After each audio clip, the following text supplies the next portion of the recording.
देखिए alpha decay quantum mechanics का एक बड़ा अच्छा सा फिनोमेना है, और जो फिनोमेना मतलब जो प्रोसेस इसके लिए रिस्पॉन्सिबल है उसका नाम बताया था मैंने, क्वांटम टनलिंग।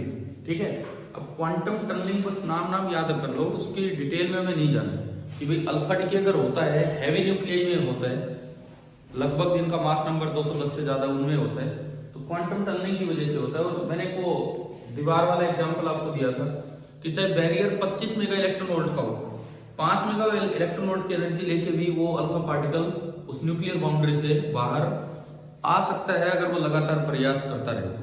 क्लियर है? और हमने उसकी इक्वेशन लिखी थी, इक्वेशन कुछ इस तरह की बनी थी, एक्स जेड ए लिखी होगी आपने।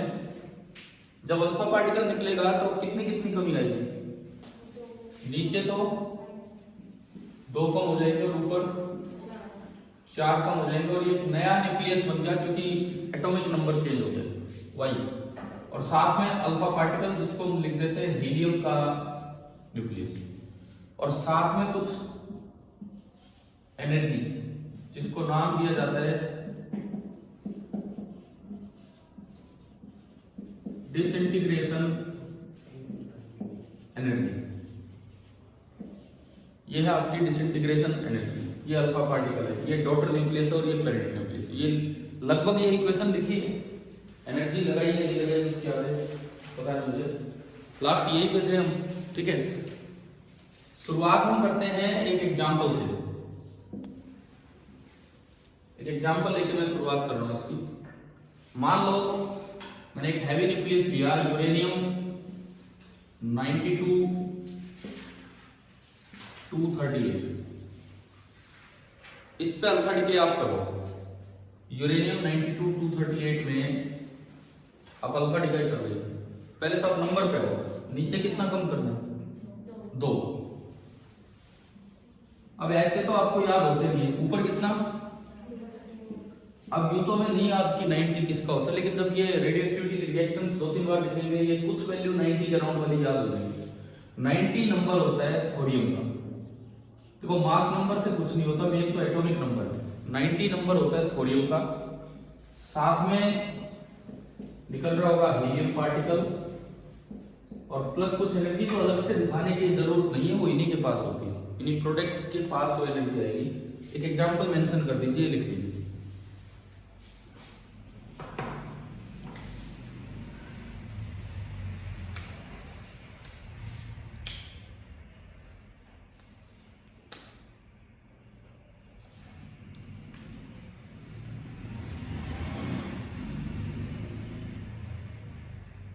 अब अल्फा डीके में ये क्वेश्चन आ जाता है कि जो इसका स्पेक्ट्रम का मतलब क्या है कि जो अल्फा पार्टिकल बाहर आएंगे उनकी एनर्जी क्या है।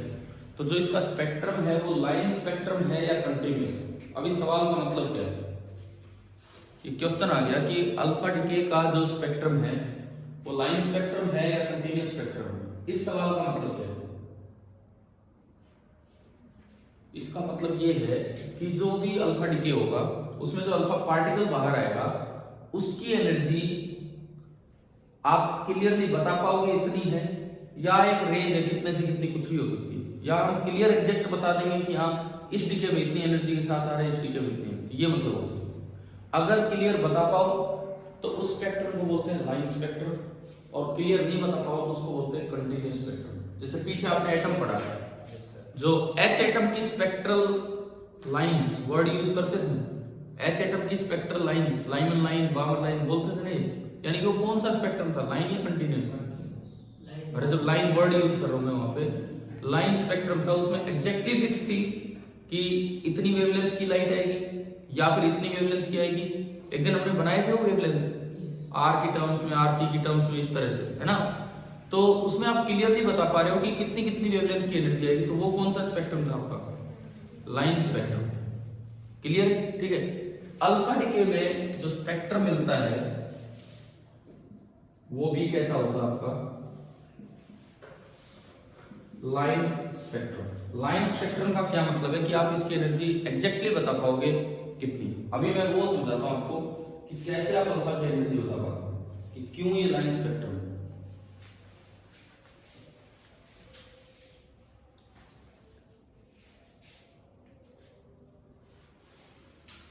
चले मैं इसको मिटाता हूं अगर आपने लिख लिया है तो।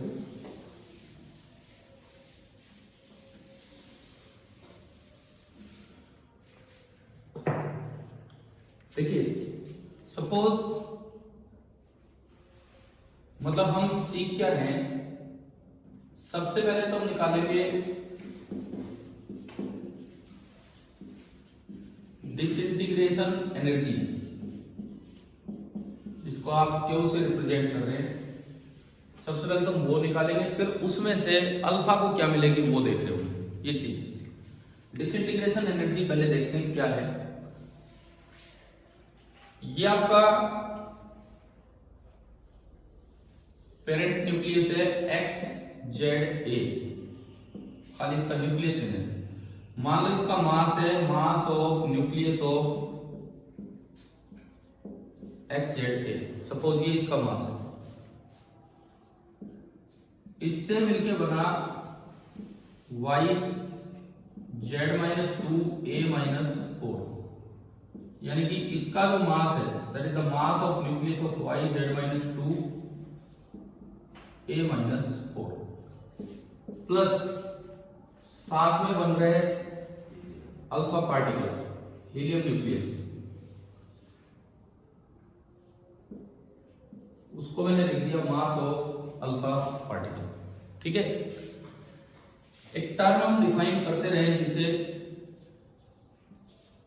जिसको हम बोल रहे थे क्या, मास डिफेक्ट।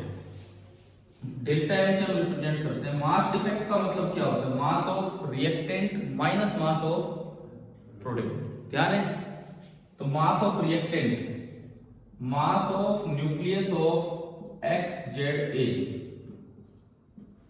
ये तो मास ऑफ रिएक्टेंट हो गया, minus mass of product mass of nucleus of YZ-2A-4 और साथ में अल्फा।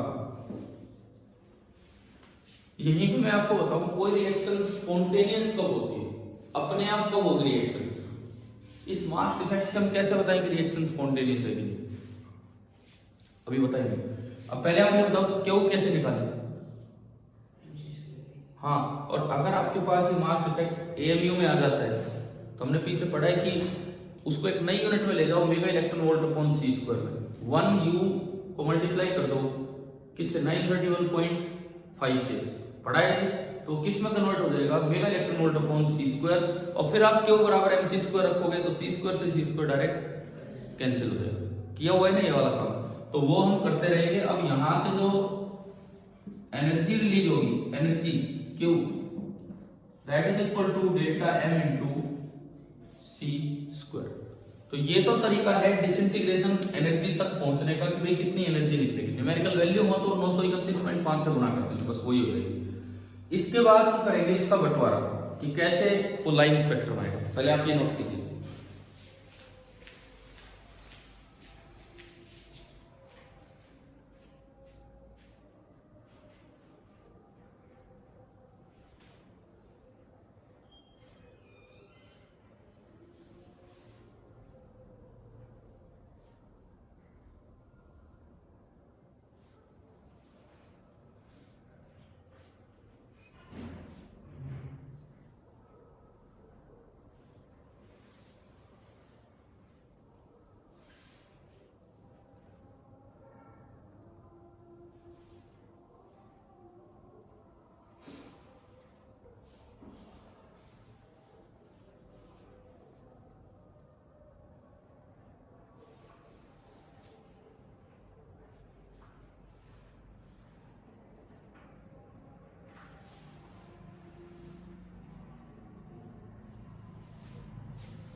एनर्जी कैसे निकालनी है वो तो लिख लिया तो, ठीक है। अब इसको डिस्ट्रीब्यूट कैसे करना है वो देखते हैं। तो डिसइंटीग्रेशन एनर्जी होने के बाद अब जो अगला काम है दैट इज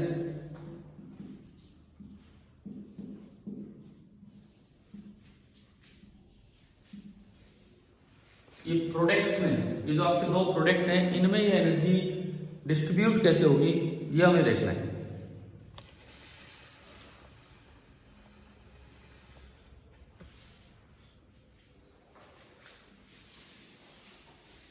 लिखिए देखो ये जो एनर्जी आई है, ये जो भी एनर्जी आई है ये दोनों प्रोडक्ट्स में काइनेटिक एनर्जी के रूप में आ रही है। यानी कि ये एनर्जी होती है कुछ तो kinetic energy of Y daughter nucleus plus कुछ काइनेटिक एनर्जी किसकी, अल्फा पार्टिकल। कैसे आएगी वो देखना है हमें। Capital Q that is equal to kinetic energy of Y daughter nucleus plus kinetic energy of alpha particle. ये दो चीजें, इसको साइड में करो।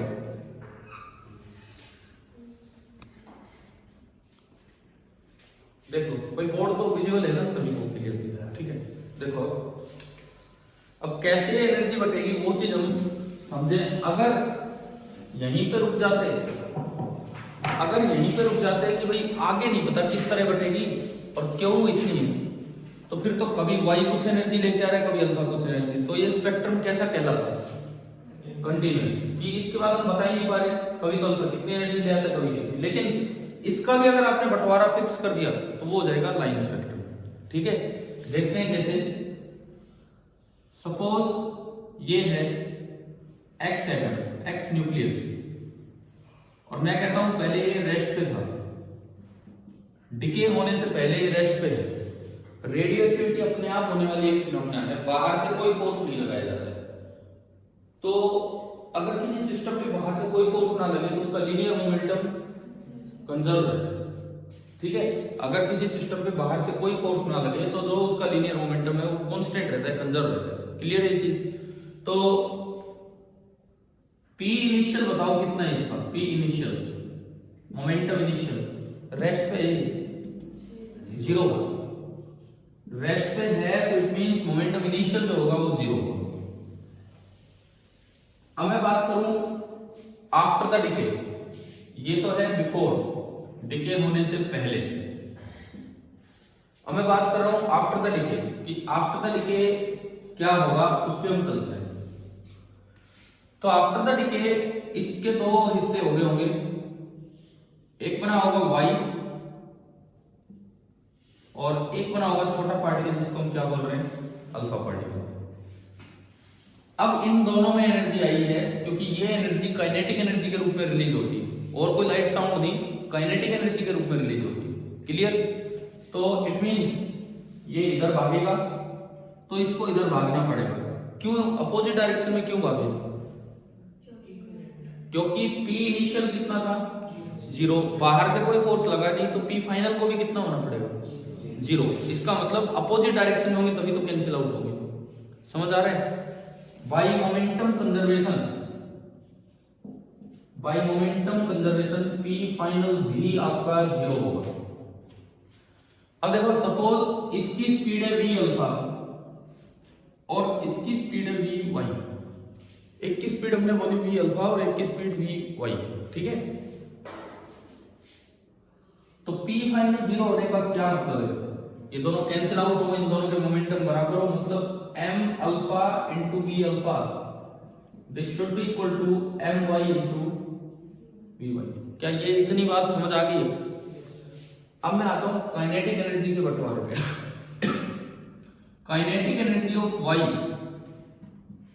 Half M Y V Y square and kinetic energy of alpha that is equal to half into M alpha into V alpha का square. बताइए यहां तक समझ आया। मैं इसको मोमेंटम में कन्वर्ट कर रहा हूं, मोमेंटम में ऊपर नीचे मास से मल्टीप्लाई कर दो तो इसी चीज को मैं लिख सकता हूं एम वाई वी वाई का whole square upon 2 times M Y. बताओ ये स्टेप क्लियर है। इसको भी ऐसे ही किया मैंने, एम अल्फा वी अल्फा का whole square upon 2 times M alpha. ठीक है, अब इनका रेशियो लो, मुझे बंटवारा करना है, किस रेशियो में बटेगा, अगर कर पाए तो इसका मतलब लाइन स्पेक्ट्रम है। इन दोनों का आप रेशियो लीजिए, ये जो दो लिखे हुए, तो kinetic energy of Y upon kinetic energy of alpha बराबर, देखो 2 से 2 कैंसिल, क्या ये टर्म कैंसिल होगी कि नहीं? क्यों नहीं होगी? ये देखो इधर होगी नहीं, बताओ भाई। एम अल्फा वी अल्फा बराबर है एम वाई वी वाई के, तभी तो मोमेंटम कंजर्वेशन वैलिड है। तो क्या ये पूरा कैंसिल हो गया? तो बचा क्या है? रेशियो बताओ क्या बचा? एम अल्फा ऊपर जाएगा और एम वाई नीचे आएगा। तो अब बताओ क्या आपने रेशियो भी फिक्स कर दिया कि नहीं, किस तरह से बढ़ रहा है? यानी कि kinetic energy inverse ratio of mass में जा रहा है। It means kinetic energy is inversely proportional to the mass of the products in alpha decay। Alpha decay में काइनेटिक एनर्जी ऐसे बढ़ती है। तो अब तो देखो मैं लिख ही दूंगा इन दोनों की एनर्जी, आप पहले नोट कीजिए, फिर हम उसके बाद देखते हैं कि कैसे डिस्ट्रीब्यूशन होगा।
अब हम इन दोनों के मास पर ध्यान देते हैं, कितना कितना मास है।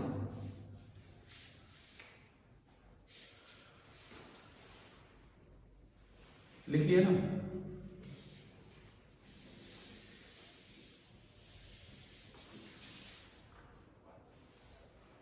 आपकी इक्वेशन ये थी X Z A forming Y Z -2 A -4 plus helium 2 एक न्यूक्लियस का जो मास होता है लगभग उसके मास नंबर के बराबर होता है। एक न्यूक्लियस का जो मास होता है लगभग उसके, जैसे किसी का मास नंबर 20 है तो या तो 20.12 होगा, मतलब इसके आसपास ही होता है। तो हम इनका जो रेशियो है नियरली यही ले लेंगे जो इनका मास नंबर है।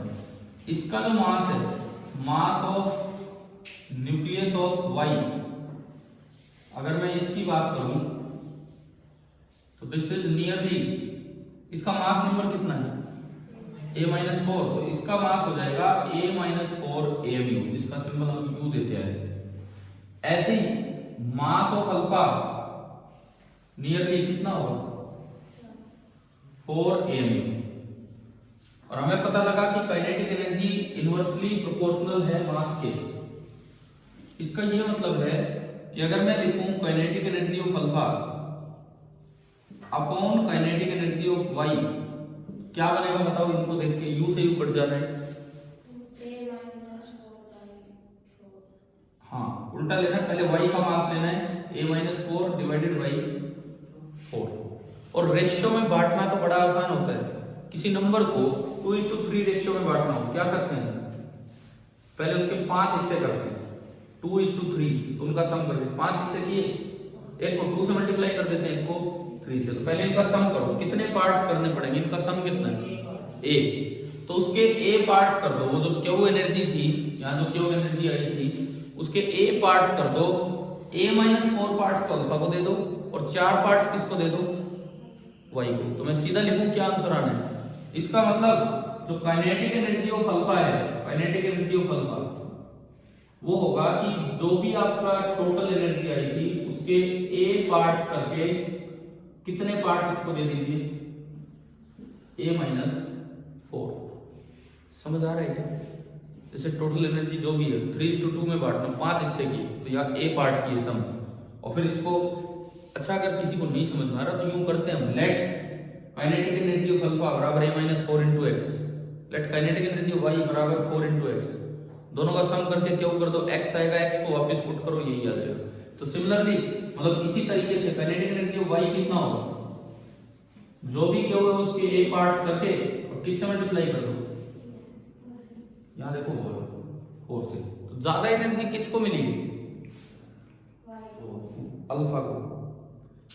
यार A बहुत बड़ा होता है जिनमें अल्फा डीके हो रहा है, A 210 से भी ज्यादा है, तो ये तो बहुत बड़ा नंबर है। इसका ये मतलब है कि ज्यादा जो एनर्जी का पार्ट है, काइनेटिक एनर्जी अल्फा के पास ज्यादा ही है और वाई के पास कम आई है, और कितनी आएगी वो भी हमने बता दी, इसीलिए इसको बोलते हैं लाइन स्पेक्ट्रम। अल्फा डीके आ गया समझ, ठीक है।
चले आगे बढ़े। तो अल्फा डीके में अगर मैं फाइनली समेटूं काम को, 3-4 बातें थी। पहली बात, जिनका हैवी मास नंबर होता है उनमें अल्फा डीके होता है। दूसरी बात, एनर्जी तो इतनी नहीं होती अल्फा पार्टिकल के पास, लेकिन फिर भी वो किसी न किसी तरह से क्रॉस कर जाता है न्यूक्लियर बाउंड्री को थ्रू क्वांटम टनलिंग, ठीक है। तीसरी बात, इक्वेशन कैसे लिखते हैं, नीचे 2 की कमी ऊपर 4 की कमी। और चौथी बात, एनर्जी को बांटते कैसे, एनर्जी तो वैसे आएगी delta M into C square, लेकिन उसको बांटने का तरीका क्या है वो आप याद रखें, इनवर्स रेशियो ऑफ मास में वो बटेंगे। और क्योंकि आप बिल्कुल फिक्स बता पा रहे हैं कि अल्फा पार्टिकल कितनी एनर्जी के साथ आ रहा है, इसीलिए इसको क्या नाम दिया गया, हाँ, लाइन स्पेक्ट्रम। 210 मास नंबर से ऊपर वाले जितने सब्सटेंस हो सारे रेडियोएक्टिव होते हैं, 210 से ऊपर। तो आपसे पूछा जाए बिस्मथ 83209 रेडियोएक्टिव है या नहीं, 210 से ऊपर है, नहीं है। बिस्मथ 214 ने केमिस्ट्री और फिजिक्स क्या कर दिया इसमें, ये तो एक एलिमेंट है, केमिस्ट्री का क्या मतलब है अब बताओ ना। बिस्मथ 83 मास नंबर 209 रेडियोएक्टिव है, नहीं है। बिस्मथ 83 मास नंबर 214 है, समझ गए हो, इस तरह से हमें देख लेना होता है।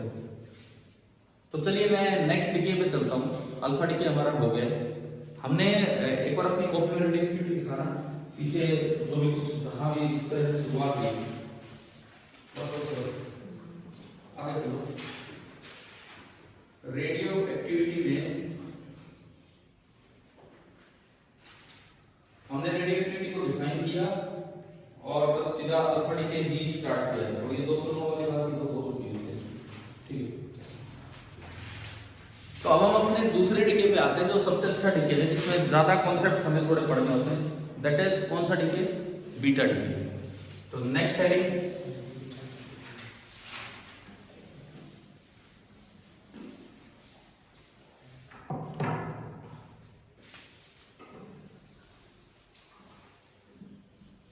बीटा डीके, और इस डीके ने ही लोगों को कंफ्यूज कर दिया था इस डीके ने ही गलत हाइपोथेसिस दे दिया था कि न्यूक्लियस के अंदर इलेक्ट्रॉन होते हैं, बाद में पता लगा ना ऐसा नहीं है।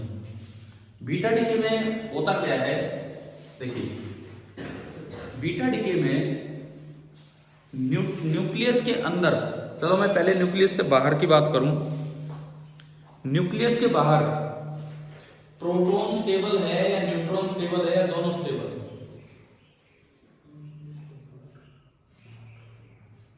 डिस्कवरी ऑफ न्यूट्रॉन निकालो, मतलब बुक में निकालो, कोई फोन लेके डाल देना जो डिस्कवरी ऑफ न्यूट्रॉन, अरे शुरू ही होगा उस चैप्टर में कहीं, डिस्कवरी ऑफ न्यूट्रॉन, न्यूक्लियाई वाले चैप्टर में मिल गया एक टॉपिक।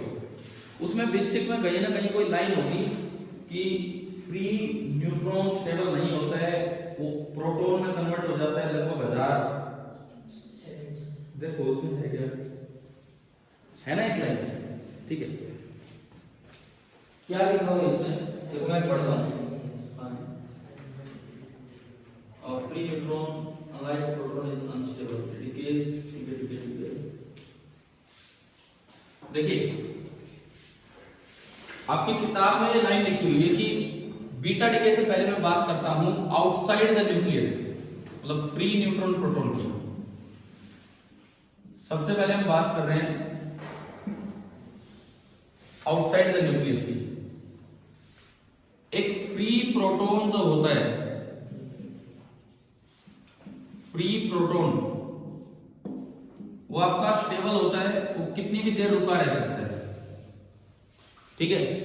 लेकिन अगर एक फ्री न्यूट्रॉन है तो न्यूक्लियस से बाहर वो अनस्टेबल होता है और वो कन्वर्ट हो जाता है किसमें, अल्फा में। कहां से, प्रोटॉन बनाएगा, लेकिन उसी प्रोसेस के दौरान एक इलेक्ट्रॉन भी रिलीज होगा और एक एंटी न्यूट्रिनो। क्या ये बात उस लाइन में लिखी हुई है?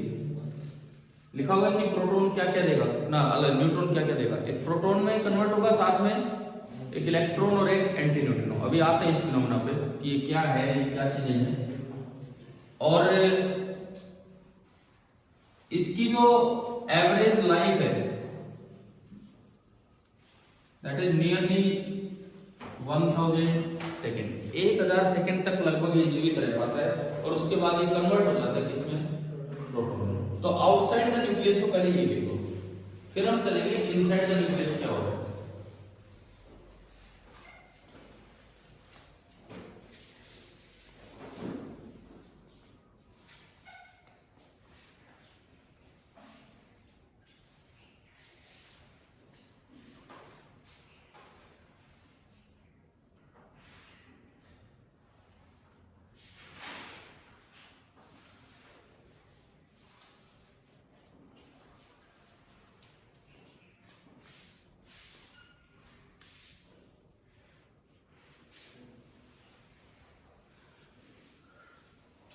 ठीक है, अब हम देखते हैं आउटसाइड द न्यूक्लियस। तो एक ही कन्वर्जन चल रहा है, इसका नाम डालना चाहो तो आप इसका नाम लिख सकते हो, इस स्पेशल पार्टिकल को बोलते हैं एंटी न्यूट्रिनो। इसको नाम दिया जाता है एंटी न्यूट्रिनो। ये इसका सिंबल है, न्यू के ऊपर बार।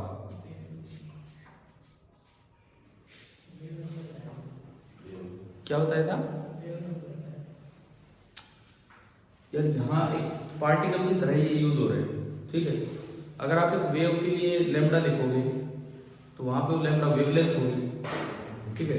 जब इस रेडियोएक्टिविटी में आप लैम्डा लिखोगे वो डीके कांस्टेंट होगा, तो एक ही सिंबल अलग अलग जगह अलग अलग चीजों का होता है। हाँ, एक न्यूट्रॉन से बाहर ये तीन चीजें बनी। अब पहला सवाल आपसे पूछा जाए कि भाई ये स्टेबल है, ये कन्वर्ट नहीं हो रहा, लेकिन ये कन्वर्ट हो रहा है, क्यों? तो मैं बीच में एक बात आपको बताना भूल गया था, वहां पे मैंने कहा था कौन सी रिएक्शन स्पॉन्टेनियस होती है और कौन सी नहीं होती। जिस किसी रिएक्शन की आपने क्यू निकाली और वो पॉजिटिव आ गया, मतलब डेल्टा एन पॉजिटिव आ गया, तो रिएक्शन कैसी होगी, स्पॉन्टेनियस, अपने आप होगी। अगर क्यू पॉजिटिव आ जाए, डेल्टा एम पॉजिटिव आ जाए, मतलब रिएक्टेंट का मास ज्यादा हो और प्रोडक्ट का मास कम हो, तो वो रिएक्शन स्पॉन्टेनियस होगी और इतनी एनर्जी रिलीज होगी। लेकिन अगर डेल्टा एम नेगेटिव आ गया, मतलब क्यू भी नेगेटिव आएगा। मान लो क्यू की वैल्यू आ गई -6.8 मेगा इलेक्ट्रॉन वोल्ट, तो इसका मतलब ये रिएक्शन अपने आप नहीं होगी, आपको इतनी एनर्जी देनी पड़ेगी 6.8 मेगा इलेक्ट्रॉन वोल्ट, तब जाके ये रिएक्शन होगी। मैं आऊंगा अभी स्पॉन्टेनिटी पे, आगे बता दूंगा। तो लेकिन इनमें देखो, जो फ्री प्रोटॉन और न्यूट्रॉन है, अगर मैं इनके मास को कंपेयर करूं तो किसका मास ज्यादा होगा, प्रोटॉन का या न्यूट्रॉन का?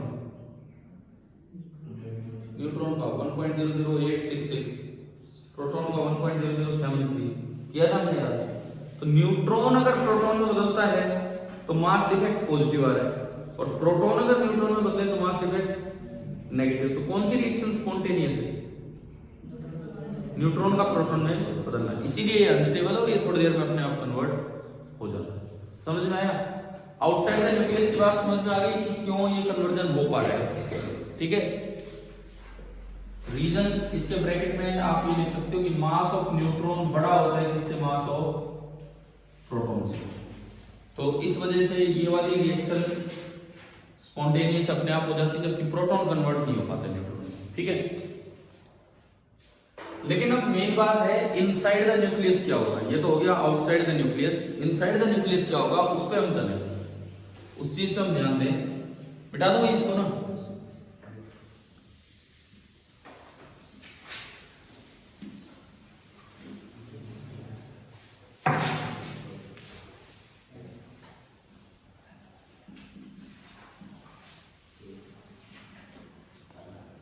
देखिए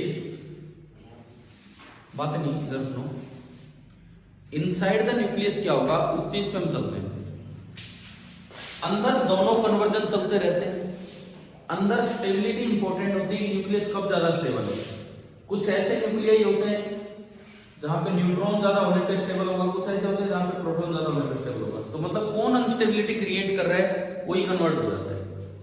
दो तरह की प्रोसेसेस अंदर चलती रहती है।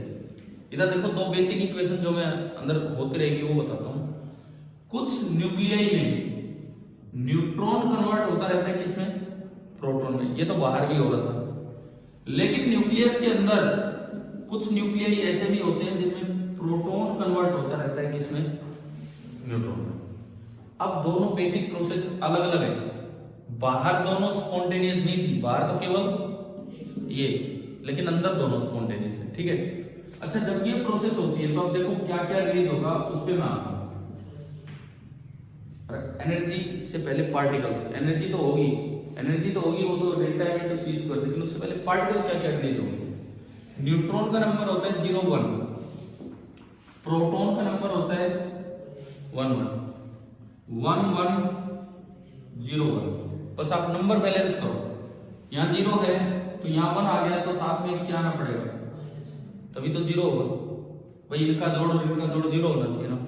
यहाँ 1 है और 1 आ ही गया तो ये क्या होगा, 0। बताओ नंबर आ गए समझ, आ गए ना समझ क्या है। ये नंबर होते हैं इलेक्ट्रॉन के। इलेक्ट्रॉन होता है जो चार्ज तो उसका माइनस ही है, मतलब जितना प्रोटॉन का चार्ज है उससे नेगेटिव। प्रोटॉन मास नंबर में नहीं, प्रोटॉन एटॉमिक नंबर में 1 का फर्क डालता है।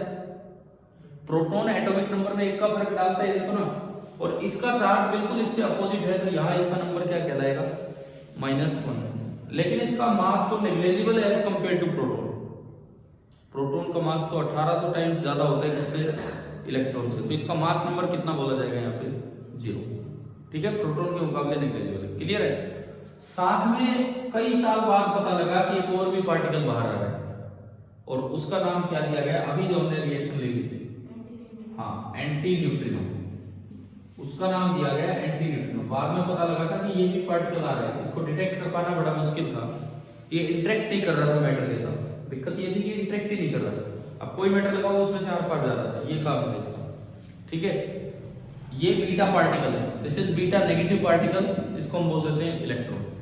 लेकिन कुछ न्यूक्लियाई में एक और डीके चल रहा था साथ साथ, जहां पे न्यूट्रॉन इंस्टेबिलिटी क्रिएट कर रहे थे, अनस्टेबिलिटी क्रिएट, वहां तो न्यूट्रॉन किस में कन्वर्ट हो रहा था, प्रोटॉन में, और जहां प्रोटॉन की संख्या कुछ ज्यादा हो रही थी वहां प्रोटॉन किस में कन्वर्ट हो रहा था, न्यूट्रॉन में। अब देखो नंबर देखो 1 0, तो बताओ यहाँ क्या आएगा 1, क्योंकि 0 + 1 मिलके 1 बनाएगा, ऊपर 0। तो ये एक नया पार्टिकल मिला, इसका मास सॉरी इसका चार्ज 1 किसका है, प्रोटॉन का कि इलेक्ट्रॉन का, यानी कि इस पे चार्ज तो प्रोटॉन जितना है और मास 0 किसका है, इलेक्ट्रॉन। समझ गए हो, this is known as anti particle of electron, this is known as positron. Proton नहीं है, पॉजिट्रॉन है, ठीक है। और इसको हम सिंबल दे देते हैं E पॉजिटिव, और इसका नाम दिया गया क्या, पॉजिट्रॉन। समझ आया। और साथ में एक बिल्कुल ऐसा ही पार्टिकल एक और रिलीज होता है, इससे थोड़ा अलग, उनको बोलते हैं न्यूट्रिनो। और ये जो न्यूट्रिनो एंटी न्यूट्रिनो दो पार्टिकल्स आपको मिले हैं, नो चार्ज एंड नियरली 0 मास, ना तो कोई चार्ज और लगभग इनका भी मास बहुत ही कम है, और कितना है वो 0। तो ये दो बेसिक प्रोसेस हैं। अब देखो जब ये इलेक्ट्रॉन बाहर आ रहा है तो इस डिके को क्या नाम दिया जाता है, बीटा नेगेटिव, और जब प्रोटॉन बाहर आएगा तो उस डिके को क्या नाम दिया जाएगा, बीटा पॉजिटिव। अब हम एक एक करके दोनों बीटा डिके देख रहे हो, अब पहले बना दीजिए बेसिक इक्वेशन ये है।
अब चले एक एक करके डिकेज को स्टार्ट करते हैं।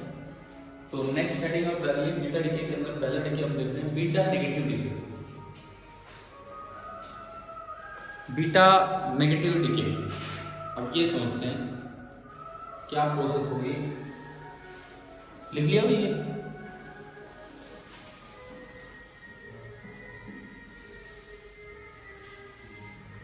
देखो ये जो मॉडर्न फिजिक्स चल रही है खासकर रेडियो एक्टिविटी, कई बार बच्चे मॉडर्न को ऐसे ले जाते हैं कि बस ये तो याद करनी है इस तरह का, ऐसा नहीं है। कितनी अच्छी अच्छी तो प्रोसेसेस हो रही है इसमें, ठीक है। अभी देखो आपको इक्वेशन रटनी नहीं पड़ेगी, अगर आपको ये तरीका बेसिक इक्वेशन समझ आ रही है, क्या समझ आ रहा है ना कि भाई बीटा डिके में, बीटा नेगेटिव डिके में कौन किस में कन्वर्ट होगा, न्यूट्रॉन इनटू प्रोटॉन। तो इससे ही आपकी न्यूक्लियर इक्वेशन बनेगी। ये तो बेसिक प्रोसेस है। अब न्यूक्लियर इक्वेशन बनेगी। सपोज XZA था, XZA, आप ही बताओ इसके अंदर कितने प्रोटॉन है और कितने न्यूट्रॉन है। Z तो प्रोटॉन है और कितने न्यूट्रॉन है, A माइनस Z आपके न्यूट्रॉन है। अब हमें इससे देखने हैं क्या बनेगा। इस प्रोसेस में हुआ क्या, एक न्यूट्रॉन खत्म हो गया और क्या बन गया, एक प्रोटॉन। तो एक न्यूट्रॉन खत्म हो गया तो कितने न्यूट्रॉन हो गए बताओ, A माइनस Z माइनस 1, इतने न्यूट्रॉन हो गए। और कितने प्रोटॉन हो गए, प्रोटॉन आपके हो गए कितने, Z प्लस 1। यहां तक आया समझ, इसी से तो आ रहा है क्या हो रहा है, क्या नंबर पे आओ। एटॉमिक नंबर कितना होगा, एटॉमिक नंबर ये जो ये है Z plus 1, atomic number change होने का मतलब एलिमेंट चेंज हो गया। तो ये x नहीं, ये क्या लिखा जाएगा, कुछ भी नया जिसको हमने क्या नाम दिया, y। मास नंबर कितना है अब,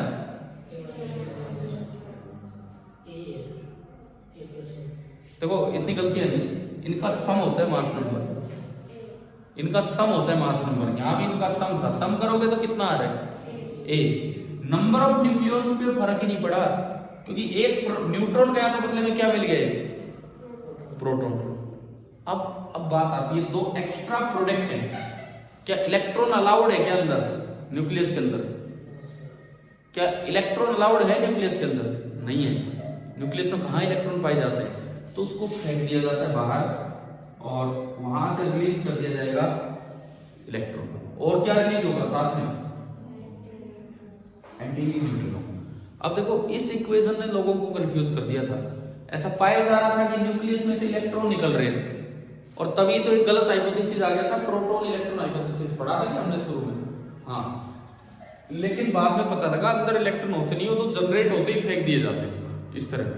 तो ये इक्वेशन आपकी इक्वेशन बन गई किसकी, बीटा नेगेटिव की। अब देखो यूं तो हम याद भी करते हैं, कोई बीटा नेगेटिविटी है तो ऊपर सेम रखो, नीचे की कमी ना एक बढ़ा दो, परंतु क्या लॉजिक है वो समझ आ गया कि नहीं क्यों ऐसा हुआ, ठीक है। और साथ में कुछ एनर्जी आएगी,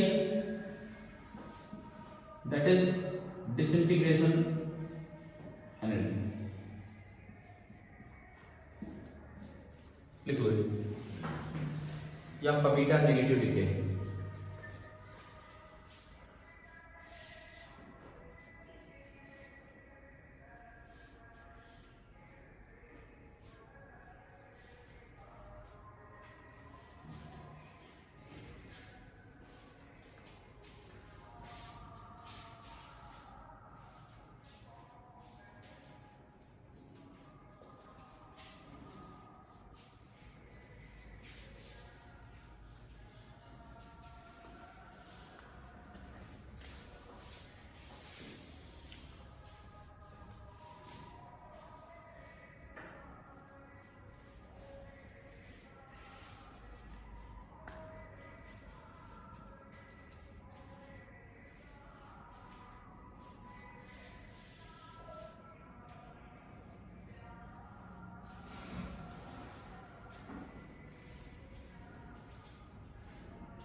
समझ आ गया।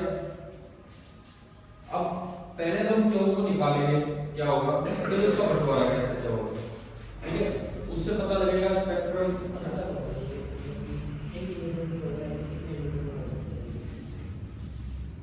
कितने पे भी हो सकता है, लेकिन एक बार में एक पे ही होता है, जब तक वो चीज स्टेबल ना हो जाए। देखो हमने इसको क्या नाम दिया था, पेरेंट न्यूक्लियस, अगले को क्या नाम दिया था, डॉटर न्यूक्लियस। अब वो डॉटर वर्ड इसलिए यूज किया था कि ये डिके प्रोसेस चलती रहेगी, समझ गए हो क्या, समझ में आया कि नहीं है वैसे तो, हाँ ये एक्स से बना वाई। अब ये अगर अनस्टेबल है, वही इसको सन न्यूक्लियस नहीं बोलते, इसीलिए नहीं बोलते, डॉटर न्यूक्लियस है, इससे आगे प्रोसेस कंटिन्यू रहेगी। अब जब तक लास्ट में एक स्टेबल ना आ जाए तब तक ये चीज चलती ही रहेगी, ठीक है। इन चीजों पे हम आएंगे, रेडियोएक्टिव सीरीज हम पढ़ेंगे कि कहां तक कैसे जाता है इस तरह से, ठीक है। एक बार में एक ही डिके होता है, एक साथ दो डिके नहीं होते, ठीक है। ये भी मैं लिखाऊंगा, लॉज ऑफ डिके में ये आएगा, लेकिन पहले हम टाइप्स ऑफ डिके पे देखेंगे। तो यूं बताओ, अब इसमें निकालूं कि एनर्जी कैसे आएगी, तो उसके लिए मुझे मास डिफेक्ट निकालना होगा। तो चलिए मास डिफेक्ट देखते हैं कि इसका मास डिफेक्ट क्या होगा। ये तो बेसिक प्रोसेस थी जो हमने हटाई, अब मैं आ रहा हूं इसके मास डिफेक्ट पे। आपने ये बनाया है कि इसके ऊपर बेसिक प्रोसेस लिख दी थी एक बार, वो तो मैंने तो ऊपर से ही लिख दी, बिकॉज उसी से समझ आएगा कि क्या है। अब देखो mass defect delta M, delta M लिखना तो बड़ा आसान है, प्रोडक्ट में है ये, तो mass of nucleus of X Z A minus reactant में एक इतनी चीजें, mass of nucleus of Y, और वाई के जो नंबर हैं नीचे तो z+1 और ऊपर A, plus mass of electron and plus mass of antineutrino. क्यों, तो एनर्जी है जो बटेगी। आप बताओ डेल्टा एम लिखना आ गया। लेकिन एक दिक्कत क्या होती है सवालों में, तो एटॉमिक मास दिया होता है, एटॉमिक मास। एक दिन पीछे हमने एग्जांपल लिया था ऑक्सीजन बाइंडिंग एनर्जी निकालने वाला, तो पहले एटॉमिक मास में से इलेक्ट्रॉन का मास घटाना पड़ता है, तब जाके क्या आता है, न्यूक्लियस का मास। बताओ एक एग्जांपल करवाया था, याद तो नहीं आ रहा, करवाया था ना। एटम के मास में से पहले न्यूक्लियस का मास निकालेंगे इलेक्ट्रॉन का मास घटा के। तो क्यों ना हम इस फॉर्मूले को ही एटॉमिक मास में कन्वर्ट कर लें। देखो अभी तो इतना बड़ा सा फॉर्मूला लग रहा है ये, अब इस फॉर्मूले को ही हम एटॉमिक मास में कन्वर्ट कर लें। कैसे करें, देखो एक एटम में एक न्यूक्लियस होता है और उसके अलावा कुछ इलेक्ट्रॉन्स होते हैं। तो न्यूक्लियस का मास चाहिए तो एटम के मास में से किसका मास घटा दो, इलेक्ट्रॉन्स का। एक चीज हम इग्नोर कर रहे हैं, केमिकल बाइंडिंग एनर्जी। एक चीज हम इग्नोर कर रहे हैं, केमिकल बाइंडिंग एनर्जी, क्योंकि असल में जब एटम बनता है तो भी थोड़ी सी एनर्जी रिलीज होती है, लेकिन वो इलेक्ट्रॉन वोल्ट में होती है। तो न्यूक्लियस का मास प्लस इलेक्ट्रॉन का मास मिलके एटम बनाएंगे तो थोड़ा सा मास कम हो जाएगा, एटम का एग्जैक्टली उतना नहीं रहेगा, है ना। समझे ना ये चीज। कुछ मास तो कन्वर्ट होता है एनर्जी में, लेकिन उसको आप इग्नोर कर सकते हो क्योंकि chemical binding energy electron volt की है। तो अगर मैं यहां लिखूं neglecting chemical binding energy, nuclear binding energy नहीं, केमिकल बाइंडिंग एनर्जी जो इलेक्ट्रॉन वोल्ट के रीजन की होती है। सबसे पहली चीज मास of nucleus of X Z ए, इसको मैं लिख सकता हूं एटम का मास, ये मैं एटॉमिक मास ले रहा हूं, एक्स का एटम का मास माइनस कितने इलेक्ट्रॉन है इस एक्स एटम में, जेड। तो आप एक्स के एटॉमिक मास में से ये बता दो। बताओ ये समझ आया, this where mx is the atomic mass of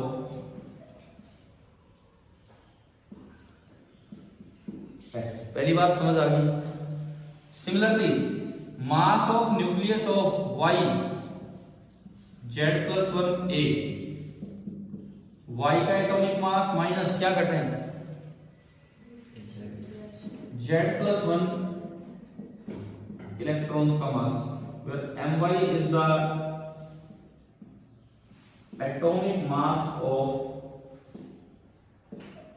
y। समझ आया कि नहीं आया, क्लियर। इसके बाद देखो अगर मैं इन दोनों चीजों को इसमें पुट करूं तो डेल्टा एम कितना आ रहा है, डेल्टा एम, ये तो यार इसका न्यूक्लियस का मास निकालो, इसका न्यूक्लियस का मास निकालो, ये ऐड करो, ये ऐड करो, ये अभी हमने पढ़ा था। इसका मास नियरली कितना होता है, 0। ठीक है, अब मैं इसमें पुट करूं तो एम एन ऑफ एक्स ये रहा, तो पहली ब्रैकेट बनेगी M X minus Z M minus mass of nucleus of Y, ये रहा यहां पे M Y minus Z plus 1 into M E, और साथ में क्या है ऊपर एम ई। अगर यहां से कोई फॉर्मूला बन जाए तो मुझे न्यूक्लियस के मास पे नहीं जाना पड़ेगा, डायरेक्ट किससे काम चल जाएगा, एटम के मास से। समझ रहे हो, एक बार देखो इसको, पहले तो ये बताओ ये समझ आ गया यहां तक क्या किया हमने। अब यहां पे देखो ये माइनस जेड एम ई और प्लस एम ई ना, माइनस एम ई और प्लस एम ई कैंसिल हो गया, दिख पा रहा है कि नहीं पीछे, ठीक है कैंसिल हो गया ये, और बचेगा माइनस जेड एम ई, और एक माइनस बाहर लगाया तो minus minus plus Z M E, और एक यहाँ बैठा है माइनस जेड एम ई, क्या वो भी घट गया, तो बचा क्या है इसलिए बताओ। तो यार ये तो बड़ा छोटा फॉर्मूला आ गया, ये तो बहुत ही छोटा फॉर्मूला आ गया कि भाई अगर बीटा नेगेटिव डिके हो तो डेल्टा एम लिखने का एक सीधा आसान तरीका आपके पास आ गया, mass of parent atom, nucleus नहीं atom, mass of parent atom minus mass of daughter atom, nucleus नहीं हम एटम की बात कर रहे हैं। और इसके बाद फिर एनर्जी लिखेंगे, पहले मास इफेक्ट फिर एनर्जी फिर उसका बंटवारा, ठीक है लिखो। और एक फॉर्मूला याद रखना है, क्या समय बदलने की घटना घटेगी।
फॉर्मूला याद हो जाएगा ना, नहीं तो देखो कहाँ कहाँ कितना कितना काम करना पड़ता है, डायरेक्ट हो रहा है mx माइनस my।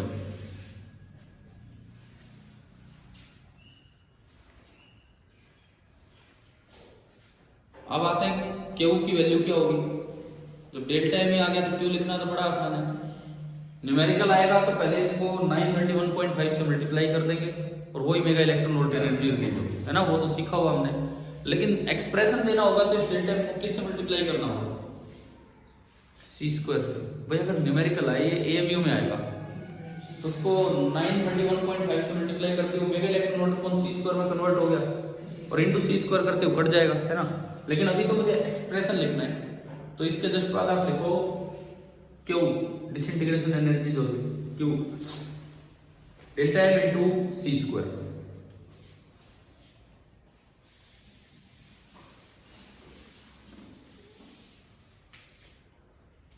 इसके बाद आप क्यू की वैल्यू लिख रहे हैं and that is equal to delta M into C square, यानी कि ये आपका आया M X minus M Y और इंटू सी स्क्वायर।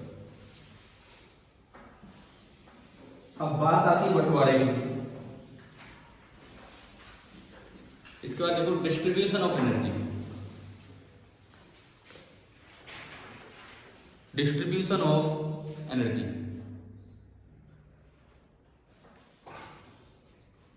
अब हम ये चीज सीखेंगे कि एनर्जी बटेगी कैसे, डिस्ट्रीब्यूशन ऑफ एनर्जी। तो एक बार मैं फिर से प्रोडक्ट्स पे ध्यान दूं। प्रोडक्ट्स में तीन चीजें आई हैं, कौन कौन, एक तो y Z+1 a, दूसरा इलेक्ट्रॉन और तीसरा एंटी न्यूट्रिनो। देखो एंटी न्यूट्रिनो का मास टेंड्स टू 0, इलेक्ट्रॉन का मास जो होता है वो प्रोटॉन के मास से लगभग 1800 टाइम्स कम होता है, U 1 U का इतना टाइम्स, ठीक है। 1837 होता है, कितना होता है, इतना होता है। और ये तो बहुत ही खतरनाक मास लिए बैठे हैं। इसका मास नंबर कितना है, A, तो जो इसका मास होगा दैट इज नियरली AMU। तो यार इन दोनों का मास तो नेग्लिजिबल है as compare to this thing. So this is very very heavy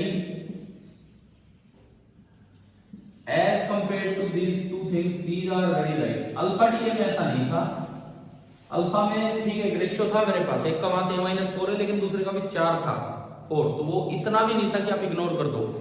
यहाँ क्या होगा, ये दोनों इतने हल्के हैं कि सारी एनर्जी यही दोनों लेके भाग लेंगे। ये तो यार इतना भारी भरकम है, ये तो हिल ही नहीं पाएगा, उससे पहले वो दोनों एनर्जी लेके चले जाएंगे, ठीक है।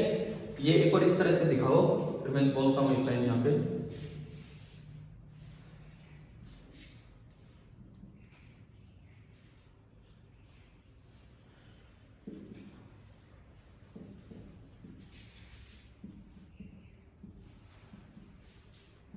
मैंने इसके साथ लिख दिया है कि ये y तो बहुत हैवी है, तो ये तो बाद में भी रेस्ट पे रहेगा और वो दोनों सारी एनर्जी लेके निकल लेंगे।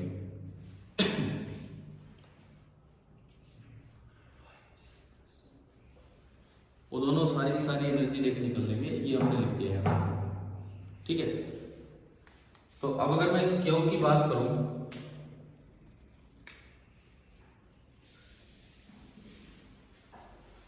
तो जो क्यू एनर्जी आई किस किस को मिली, वो एक तो वो मिली इलेक्ट्रॉन को और एक मिली, तो मैं लिखूं एक तो एंटी न्यूट्रिनो को मिल रही और एक इलेक्ट्रॉन को, लेकिन इन वेरिंग प्रोपोर्शंस। इससे आगे कोई तरीका नहीं था कि किस तरह से एनर्जी बढ़ रही है। कभी तो इलेक्ट्रॉन ज्यादा लेके आ रहा है, कभी ये ज्यादा लेके आ रहा है, तो ये कौन सा स्पेक्ट्रम होगा, कंटिन्यूअस। तो जो बीटा डिके का जो स्पेक्ट्रम होता है, बीटा डिके का जो स्पेक्ट्रम है वो कौन सा कहलाएगा आपका, कंटिन्यूअस स्पेक्ट्रम। ये आपका कहलाएगा कंटिन्यूअस स्पेक्ट्रम।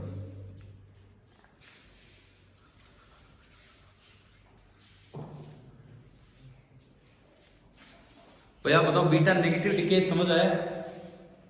अब आपका होमवर्क बिल्कुल ऐसा ही काम क्या करना है आपको, बीटा पॉजिटिव बेसिक प्रोसेस मैंने लिखवा दी।